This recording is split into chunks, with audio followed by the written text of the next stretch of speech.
Hey loves, and welcome back to my channel. Hello, if you're new here, I'm Shanti, and if you are a returning subscriber, what's up? Welcome back. So in today's video we're going to be talking about how to reinvent yourself for this year and become the most dreamiest version of yourself, and how that can actually be achieved. So if you're interested in these tips and guidance that I will share throughout this video, grab a pen, grab something to eat, because we are in for a ride. Before you do that, don't forget to like, comment and subscribe on this video if you haven't already, and let's get into it. So I feel like one of the first things which is really important, especially if you want to see changes in your life, is having an honest evaluation and writing things down about yourself in terms of where you're currently at. So how are you? How do you feel about yourself? How do you feel about where you are currently in life? Write down things regarding your character in terms of how do you make people feel. Are you kind? Are you compassionate? Are you caring? Are you angry? Do you have a lack of patience for people? Do you get easily irritated? I think having an honest evaluation of yourself is probably one of the best places to start. And I got this through the Bible. So I am a Christian, love Jesus, and one of the things it mentions in Romans chapter 12 is about having an honest evaluation of yourself. So when you have these honest reflections and you look at where you are currently, it actually provides you with a better foundation of how you can grow and change. So you don't want to go into transforming and wanting to see a change in your life just by wishful thinking and hoping that things will just get better. But there's a level of intentionality that you need to have in order to see the changes that you want for yourself, and that comes with being honest. Writing these things down, write them down in terms of your current character, and like I said, be real about it. Don't try and make yourself out better than you may not be. That's really going to do you a disservice in terms of changing and actually seeing a difference in your life. So write these things down, and then you're going to write who you want to become. So for example, like I said, if you're someone who gets really irritated, who lacks a lot of patience, who can have a lot of anger, write down then, I want to be someone who's calm, who's peaceful, who is gentle with people at all times. Because the moment you start having these honest reflections, that is literally going to be the changing game for you to just be the woman that you thought you could never ever be. So secondly is breaking free from pain. I think sometimes that holds us back a lot of the time as women, is that we may just carry our pain throughout life. So that's whether if you've been in a really bad toxic relationship, whether that you've grown up in a very unfortunate family dynamic, whether that you've just had friends in and out of your life and that you've never really had a circle of people that you can call your sisters, your homegirls, the people that you really do life with. And it's kind of just been this up and down cycle. You may have had really traumatic things happen to you, and now you've characterized yourself within that. You just walk within your pain.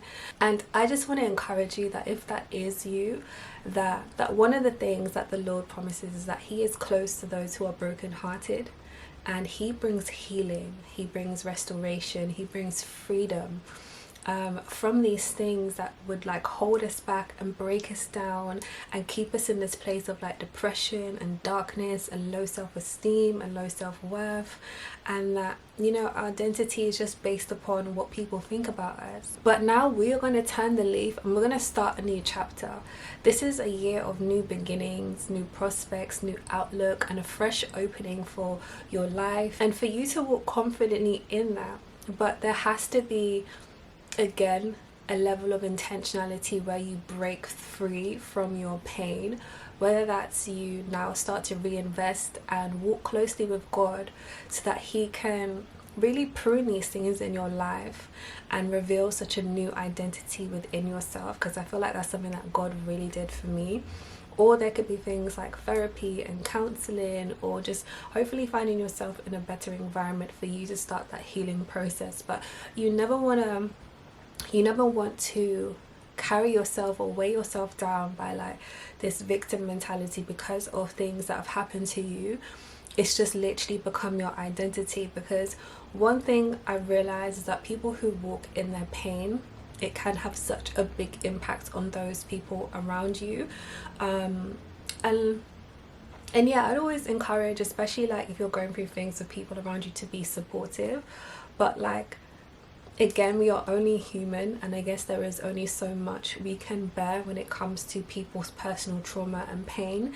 And you don't want to have people just leave your life because like, or you lose people in your life because this is now your identity, your trauma, and you're not making any, and you're not doing anything to break free from your pain. So I want you to make intentional steps on how you can overcome the things that have like held you back and held you down for so long. And even though people may have come into your life and hurt you, you don't have to allow that to define you, or for you to walk in that, or for you to say I am the way I am because of, you know, this person and how they hurt me. Break free from your pain and find intentional ways where you can overcome these things, so that when you are now in different dynamics and situations and friendships and relationships and stuff, like, you don't carry that into that. You're walking freely in this new version of yourself that loves yourself, that cares for yourself, that shows up for yourself, and is the most, and probably is the most confident version of yourself. So next is self-care and looking after your appearance. So I love, as you may have like gauged from my channel, like self-care is really up there for me. And I think there really has to be a dedicated time where you look after yourself and you do your own personal maintenance, because your body is a temple and you want to take care of this temple, and you want to give it love. You want to, you know, make sure that you are walking in healthy habits, healthy routines, healthy behaviors, in order for you to just have this change and this discipline to be more long term than just a short burst of like optimism and like feeling hopeful, and then it just depletes and that you're back to square one. I think you need to build up discipline routines where you have self-care. So for me, I like to do my self-care like Wednesdays and Sundays preferably, because, you know, when I come back from church, it just feels like a slow day and I'm unwinding, and like, I don't know, Sundays just feel so slow to me. So it feels like it feels like I can really take my time and enjoy. So I love like a self-care Sunday. But if that doesn't work for you, maybe finding a day during the week where you can do like self-care, but it's just like basic maintenance, you know. Obviously you have your standard hygiene routines that you do on the daily, but what's that little step up, you know, on these self-care days? Do you give yourself like a foot massage? Do you do a hair care routine, like a really intense face mask? Do you have a bubble bath? Do you do your nails, your toes, lashes? Like what is it for you? So having those moments where you look after yourself and that you have a self-care routine where you're looking after your personal hygiene is a must. Don't allow hygiene to be something that is optional for you, where you're not showering every day and you're not just doing the basic things in order for you to just be a put together and clean woman. Make sure that you're doing the bare minimum, and then having an enhancement on top of that for you to just feel good also, and like make a conscious effort to also look after your appearance. And I know that like sometimes the things that we go through in life can get us in this kind of routine of where we just go through the motion. And it's not to say like if you're not someone who's like into makeup or those things that you have to be wearing makeup like every single day, but it's just putting effort into how you look, taking pride in your appearance, looking put together. Over the years I have practiced myself in doing that and just making sure that, okay, I am someone who's going to look after how I look, especially in public.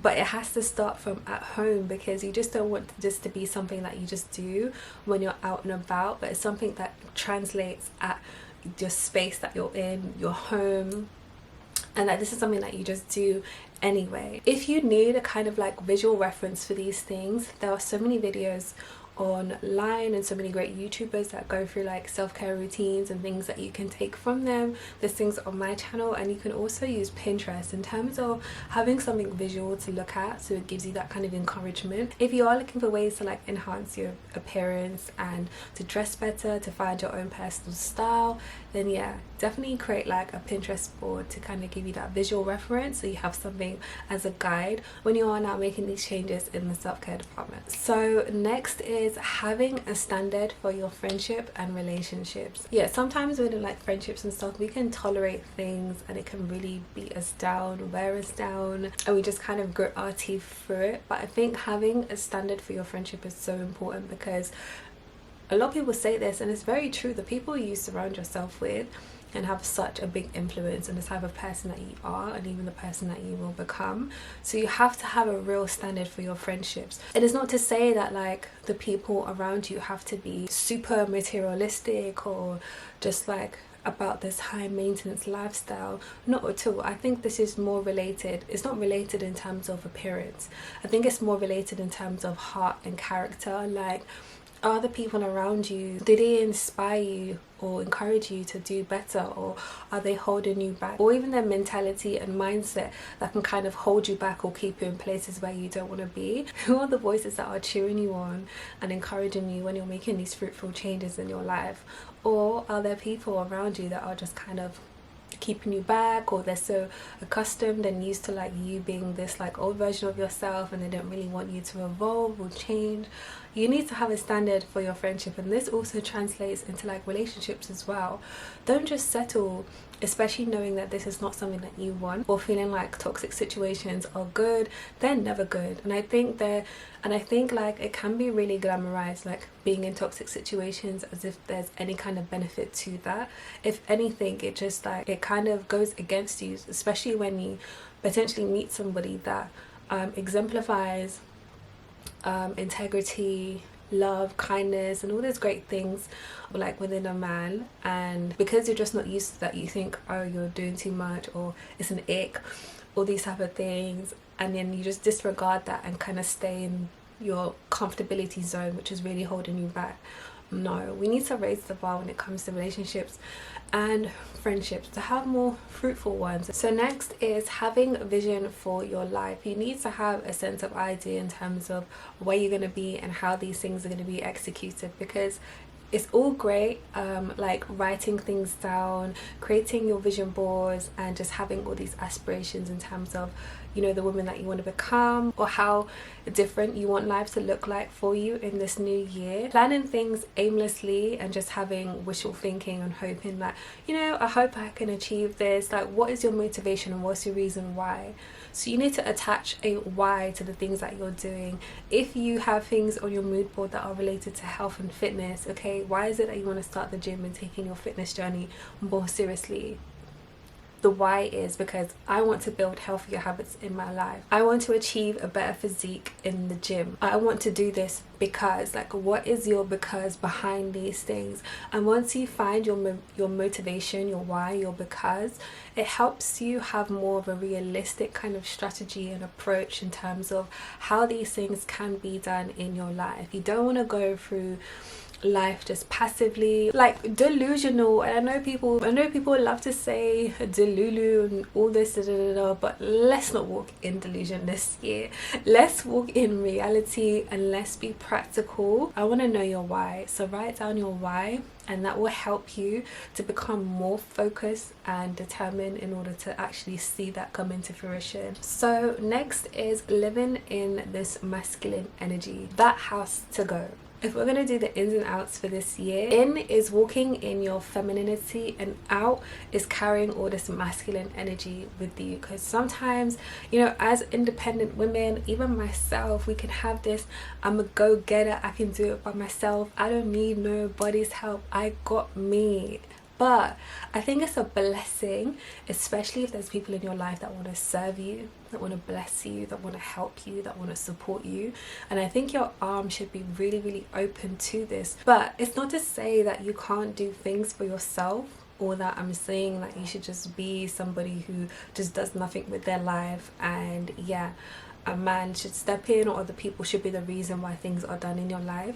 Absolutely not. But it's not carrying this I can do mentality all the time, where like it can contribute to things like anger and frustration, and you're not really gentle in terms of your approach, like unapproachable, unpleasant kind of personality that you've characterized yourself around. You don't want that for yourself. Don't look at help, or don't look at people's love or people's care for you as a form of weakness. And I know that like there's many things that could have contributed into your thinking, and why you think like that could be things like disappointment, or people not showing up, or people not keeping to their word. So you just kind of gravitated to this like I got me, I can do it myself mentality. But I want you to walk freely in your femininity this year and open your arms up to love, help, care and support. And again, how do you overcome like a masculine type way of thinking?